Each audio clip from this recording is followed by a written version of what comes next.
నమస్తే, welcome to Leo. మనతో ఉన్నారు సీనియర్ జర్నలిస్ట్ డివి శ్రీనివాస్ గారు. సార్ నమస్తే. నమస్తే సార్, నందమూరి బాలకృష్ణ గారు వాళ్ళ తండ్రి ఒక సీఎంగా ఉన్నా సరే ఆయన ఇప్పటికీ కూడా డౌన్ టు ద ఎర్త్ అని చెప్పి చెప్పుకోవచ్చు. ఆయన హ్యాట్రిక్ ఎమ్మెల్యే అయినా సరే, దాదాపు డబుల్ హ్యాట్రిక్ దిశగా సినిమాలు హిట్ల మీద హిట్లు కొడుతున్నా సరే, బాలకృష్ణ గారికి ఉన్నటువంటి ఒక మంచి హృదయం ఇంకెవరికి ఉండదని చెప్పి చెప్పుకోవాలి. రాజకీయాల్లో కూడా చూస్తే అటు తెలుగుదేశం పార్టీ ఆవిర్భావం అనేది వాళ్ళ ఇంట్లో జరిగినా సరే, వేరే ఏ పార్టీని కూడా చూసుకోకుండా ఎన్నోసార్లు దాన ధర్మాలు కావచ్చు, మంచి చెడ్డలు కావచ్చు, చాలా చేశారు.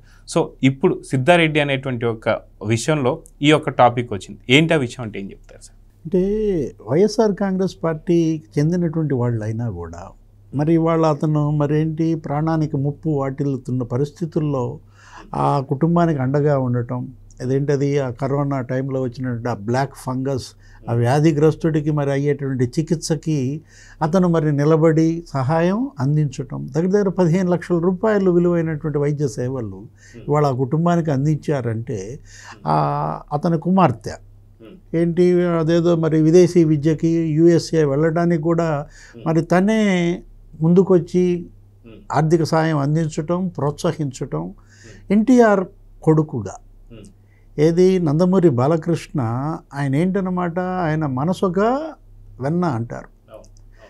తను అటు సేవా రంగంలో, ఇటు రాజకీయ రంగంలో, అటు నట రంగంలో ఇవాళ పద్మభూషణ్ అవార్డు గ్రహీత. అంటే వైద్య సేవల్లో కానీ సమాజ సేవలో కానీ ఇవాళ అతనే సేవాభూషణ్. ఏది బసవతారకం క్యాన్సర్ హాస్పిటల్ మరి ఇప్పటికి 25 ఏళ్ళు అవుతుంది, మొన్న సిల్వర్ జూబిలీ. అంటే ఆ రోజు ఏది ఎన్టీ రామారావు భార్య వీళ్ళ మదర్ బసవతారకమ్మ ఆమె క్యాన్సర్తో చనిపోయిన నేపథ్యంలో మరొక మహిళ ఎవరు క్యాన్సర్తో ఇబ్బంది పడకూడదు, మాకుండా కుటుంబానికి జరిగిన నష్టం ఇంకో కుటుంబానికి జరగకూడదంటూ అటు ఎన్టీఆర్ చారిటబుల్ ట్రస్ట్ పెట్టడం, ఎన్టీఆర్ బ్లడ్ బ్యాంకులు స్థాపించటం, ఎన్టీఆర్ మోడల్ స్కూల్స్ నెలకొల్పడం, ఇటు తల్లి పేరు మీద బసవతారకం క్యాన్సర్ హాస్పిటల్ ఒక రీసెర్చ్ సెంటర్ కూడా ఇక్కడ పెట్టి మరి ఇది సమాజం మనకేమి ఇచ్చింది అని కాకుండా సమాజానికి మనమేమి ఇచ్చాం. తండ్రి నేర్పిన సంస్కారం, ఎన్టీఆర్ నుంచి వచ్చినటువంటి ఈ సమాజ సేవ ఇవాళ ఆ కుటుంబంలో ప్రతి ఒక్కళ్ళు కూడా మరి అటు పోటీపడి ఆయా రంగాల్లో వాళ్ళు నిలబడ్డారంటే, 10 మందిని నిలబెట్టారంటే ఇవాళ బాలకృష్ణ ఈ చేసినటువంటి సహాయం, ఈ బ్లాక్ ఫంగస్ వ్యాధిగ్రస్తుడు అతను వైసీపీ వాడనో తెలుగుదేశం, రోగానికి ఏముంటుంది రాజకీయం, బాధ ఎవరిదైనా బాధే కదా. జగన్మోహన్ రెడ్డి వేరు, అతను రోగానికి కూడా కులం అంట కడతాడు, జబ్బుకు కూడా కులం అంట కట్టిన పాలకుడిగా జగన్మోహన్ రెడ్డి. ఆ రోజు వాళ్ళు ఏమన్నారు, కరోనాని కమరోనానో ఏదో అన్నారు. అంటే అసలు ఆ కళ్ళే కులం కళ్ళతో చూస్తారు, రాజకీయంతో చేస్తారు. ఇదేంటిది సమాజ సేవ, వీళ్ళ తండ్రి నేర్పిన సంస్కారం అంటోంది అదే. అప్పుడు ఎన్టీ రామారావు ఆయన ఏంటి మహానటుడిగా వాళ్ళ కళ కోసం కాదు, సమాజ సేవ కోసం అంటూ ఆయన ఎప్పుడు ఎక్కడ ఎవరికి ఏ విపత్తు వాటిల్లినా ఎన్టీఆర్ ఏఎన్ఆర్ ఇద్దరూ కూడా మరి జోలిపట్టి అప్పట్లో విరాళాలు సేకరించి నీకు కేంద్ర నిధులకు ఇచ్చారు వాళ్ళు ఆ విరాళాన్ని. ఇప్పుడు ఎన్టీఆర్ పేరు మీద ఇప్పటికీ కూడా కేంద్రంలో ఎన్టీఆర్ పోలీస్ ఫండ్ అని ఉంటుంది. ఆయన ఏంటి సమాజంలో మరి మొత్తం తన యొక్క కళాకారులందరితో కలయ తిరిగి కళా ప్రదర్శనలు ఇచ్చి ఆ సేకరించిన విరాళాలని నీకు రాయలసీమ క్షుద్బాధ నివారణ నిధి, తీవ్ర కరువు కాటకాలతో రాయలసీమ తల్లడిల్లినప్పుడు ఇప్పటికి కూడా ఇవాళ రాయలసీమకి దత్తపుత్రుడిగా చూస్తారు. పుట్టింది నిమ్మకూరు కృష్ణా జిల్లా అయినా కూడా ఎన్టీ రామారావు 3 ప్రాంతాల్లో పోటీ చేసి గెలిచాడు. ఏది అటు తిరుపతి, ఇటు నల్గొండ, ఇక్కడ మరి గుడివాడ. అసలు హిందూపూర్ అయితే నీకు అసలు అది నందమూరిపురం అంటారు. ఏది వాళ్ళ హిందూపూర్ శాసనసభ్యుడిగా అప్పుడు ఎన్టీ రామారావు, ఇప్పుడు నందమూరి బాలకృష్ణ. మీరు చెప్పారు హ్యాట్రిక్ ఎమ్మెల్యే అన్నారు, వరుస పెట్టి 3 సార్లు అక్కడ గెలుస్తున్నారంటే అసలు హిందూపురంలో ఇంతవరకు అసలు తెలుగుదేశం ఓడిపోవాలి. అంటే ఏంటి ఒక నియోజకవర్గాన్ని నిలబెట్టే విధానం, ప్రజలతో మమేకమయ్యేటటువంటి విధానం, నాయకుడిగా, ప్రజాసేవకుడిగా, కళాకారుడిగా. ఇప్పుడు ఇది బసవతారకం క్యాన్సర్ హాస్పిటల్ ట్రస్ట్ ఈయన చైర్మన్గా బాలకృష్ణ అసలు మొత్తం మనం చూసాం ఏంటి ఏ విధంగా ఆయన దాన్ని మరి అటు నిర్వహిస్తున్నాడు, ఇటు క్యాన్సర్ వైద్యం అందజేస్తున్నారు. దగ్గర దగ్గర నీకు 3 లక్షల మంది క్యాన్సర్ పేషెంట్లు అక్కడ సేవలు పొందారు. అంటే ఈ 25 ఏళ్లలో సంవత్సరానికి 1,25,000 మందికి అక్కడ వైద్య సేవలు అందుతున్నటువంటి నేపథ్యంలో ఇవాళ ఆంధ్రప్రదేశ్లో కూడా పెడుతున్నట్టున్నారు.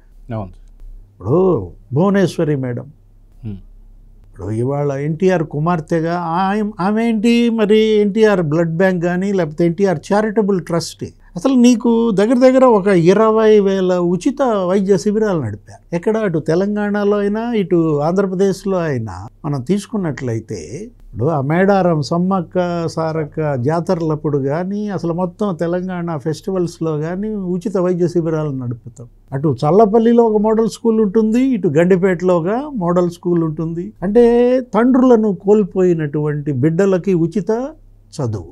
ఏది అటు ఆ ఫ్యాక్షన్లో లేదా ఈ నక్సలైట్ల దాడుల్లో తండ్రులని పెద్ద దిక్కును కోల్పోయిన వాళ్ళ కోసం విద్యాలయాలు నెలకొల్పి ఉచిత విద్య, ఇది కార్పొరేట్ విద్యని ఆ బిడ్డలకి ఇస్తూ ఫ్యాక్షన్ నుంచి బిడ్డల్ని దూరం చేయడం. ఈరోజు కూడా మీరు గమనించారో లేదో, నారా లోకేష్ ఏదో ఫ్యాక్షన్ కుటుంబంలో తండ్రిని మరి 2 తోబుట్టువుల్ని కోల్పోయిన బిడ్డని ఇవాళ ఆ కుటుంబాన్ని పిలిపించి బోయ నరసింహులు అనేటువంటి కుటుంబాన్ని వాళ్ళతో ఇవాళ ఆయన గడపడం లోకేష్. ఇదేంటి సంస్కారం, ఇదేంటి సేవ? ఇప్పుడు సమాజ సేవ చెయ్యాలి, మనకి ఈ సమాజం ఇంత ఇచ్చింది, మనం ఈ సమాజానికి ఎంత ఇవ్వాలి? ఆ రోజు ఎన్టీఆర్ వేసుకున్న ప్రశ్నే అదే. ఆయన ఏంటి సినీ రంగంలో ఇవాళ 60 ఏళ్ళు పూర్తి చేసుకున్న సందర్భంగా తను మరి ఇక అతను సాచురేషన్కి చేరినాడు. ఇక చాలు నాకు ఇది, ఇప్పుడు నేను సమాజానికి ఏం చేయాలి అంటూ తెలుగుదేశం పార్టీని ఆయన నెలకొల్పడం. ఇప్పుడు 7 ఏళ్ళు ముఖ్యమంత్రిగా పనిచేసిన, 12 ఏళ్ళు ఆయన రాజకీయం చేసిన, ఆయన రాజకీయాల్లో ఒక సంస్కర్తగా, ఒక విప్లవకారుడిగా, ఏది అనేక ఆయన తెచ్చిన పథకాలు, ఆయన ప్రవేశపెట్టిన సంస్కరణలు ఇవాళ దేశం మొత్తం అమలవుతున్నాయి. ఏది మహిళలకి ఆస్తి హక్కు, ఈరోజు దేశం సుప్రీంకోర్టే దాన్ని మరి తీర్పు చెప్పిన నేపథ్యంలో దేశం మొత్తం ఇవాళ తండ్రి ఆస్తులు ఆడబిడ్డలకు కూడా సమాన హక్కు ఉండాలని. అదే కాదు దేవదాసీల నిర్మూలన, కొంతమంది మహిళలను దేవదాసీలుగా జోగినులుగా మార్చడం, దానిపైన ఆయన అప్పట్లోనే తిరగబడ్డాడు. ముఖ్యమంత్రిగా ఒక చట్టాన్ని చేశాడు, ఆ దుష్ట సాంప్రదాయాన్ని అసలు ఎరేజ్ చేశాడు. పటేల్ పట్వారీ వ్యవస్థను నిర్మూలించాడు. అసలు అదే తెలంగాణకి నిజమైన స్వేచ్ఛా స్వాతంత్రాలు అంటారు. బడుగు బలహీన వర్గాలకు రాజ్యాధికారం ఆయన వల్లే దక్కిందంటారు. ఏది వాళ్ళ బీసీలు లేకపోతే ఎస్సీ ఎస్టీ ముస్లింలు వీళ్ళందరికీ రిజర్వేషన్లు రాజకీయంగా. అంటే ఒక సంస్కరణవాదిగా ఎవరు ఎన్టీ రామారావు, ఆయన నుంచి వచ్చినటువంటి ఈ సమాజ సేవని అందిపుచ్చుకున్న ఈ అన్నా చెల్లెళ్ళిద్దరు ఎవరు, ఇటు నందమూరి బాలకృష్ణ మరి భువనేశ్వరి మేడం. అరే అసలు నీకు ఎన్టీఆర్ చారిటబుల్ ట్రస్ట్ ద్వారా 20 కోట్ల రూపాయల మందులు ఉచితంగా పంపిణీ చేశారు. అంటే 20 లక్షల మందికి మరి వైద్య సేవలు అందించారు. ఇక బ్లడ్ బ్యాంక్ ద్వారా మరి ప్రాణాపాయ స్థితుల్లో ఉన్నటువంటి వాళ్ళకి వాళ్ళ ఎన్టీఆర్ బ్లడ్ బ్యాంక్ అదొక కల్పతరువుగా మారిందనమాట. సో అదిగా మనం చూసుకుంటే ఏదైతే బాలకృష్ణ గారు ఇక్కడ సేవా యాత్ర చేసుకుంటూ వస్తున్నారు, అది వైసీపీ కావచ్చు, మరొకరు కావచ్చు, ఇంకొకరు కావచ్చు, ఇదే బాలకృష్ణ గారిని అసెంబ్లీ సాక్షిగా పిచ్చోడు అనే ముద్ర వేసి కూడా అక్కడ ఆ రోజు మనం చూసి అసెంబ్లీ సాక్షిగా ఎలా జరిగిందని, ఇక్కడ నటసింహం బాలకృష్ణ గారు వచ్చేసి సేవాయాత్ర చేస్తుంటే వైసీపీ అధినేత అయినటువంటి జగన్మోహన్ రెడ్డి గారు శవయాత్ర చేస్తున్నారు. అంటే ఇక్కడ చనిపోవాలని కోరుకునేది జగన్మోహన్ రెడ్డిలా చూస్తున్నాం, తర్వాత యాత్ర పరామర్శ చూస్తున్నాం, ఇక్కడ చనిపోకుండా చేయడానికి బాలకృష్ణ గారిని చూస్తున్నాం. ఇద్దరి మధ్యన ఉన్న వ్యత్యాసాన్ని ఎలా చూడాలి? అంటే ప్రాణాలు పోసే వాళ్ళకి ప్రాణాలు తీసే వాళ్ళకి ఎంత తేడా ఉంటుంది, అంత తేడా ఉంటుంది అన్నమాట. ఇప్పుడు నక్కకి నాగలోకానికి ఉన్నంత తేడా ఉంటుంది. ఎక్కడ ఎన్టీఆర్, నారా భువనేశ్వరి, లేకపోతే నందమూరి బాలకృష్ణ, ఎక్కడ జగన్మోహన్ రెడ్డి. అంటే ఇప్పుడు వాళ్ళు పెట్టారు ఏది వైఎస్ఆర్ ట్రస్ట్ అన్నారు. రాజశేఖర్ రెడ్డి చనిపోయినప్పుడు మేము కూడా వైఎస్ఆర్ ట్రస్ట్ పెడతాం, మేము సేవ చేస్తాం అన్నారు. చేశారా? ఏ రోజన్నా ఏ పత్రికలో అన్నా ఏ ఛానల్లో అన్నా ఈ విధంగా ఈ సేవలు అందించారని మీరు చదివారా? అంటే ఇప్పుడు సంపాదన ఎవరికైనా ఉంటుంది, అది ఏది సక్రమ సంపాదన అక్రమ సంపాదన అది వేరే విషయం. ఇన్ని వేల కోట్లు లక్షల కోట్లు సంపాదించిన వాళ్ళు కనీసం ఎంగిలి చేత్తో బిచ్చం కూడా పెట్టని పరిస్థితి అనమాట. అంటే పిల్లికి బిచ్చం పెట్టని వాళ్ళు వీళ్ళేమి నాయకులు, వీళ్ళేమి సేవకులు, ఎవరు ప్రజా జీవితంలో ఉండాలి, ఎవరు ఉండకూడదు డిసైడ్ చేయాల్సింది ప్రజలు అన్నమాట. సో చూద్దాం సార్, ఖచ్చితంగా ఒక పక్కన బాలకృష్ణ గారు సేవాయాత్ర చేస్తుంటే ఇంకో పక్కన జగన్మోహన్ రెడ్డి శవయాత్ర అయితే చేస్తున్నాడు. సో చూద్దాం జరగబోతున్నాం. నమస్తే sir. Please subscribe to Leo News for more videos.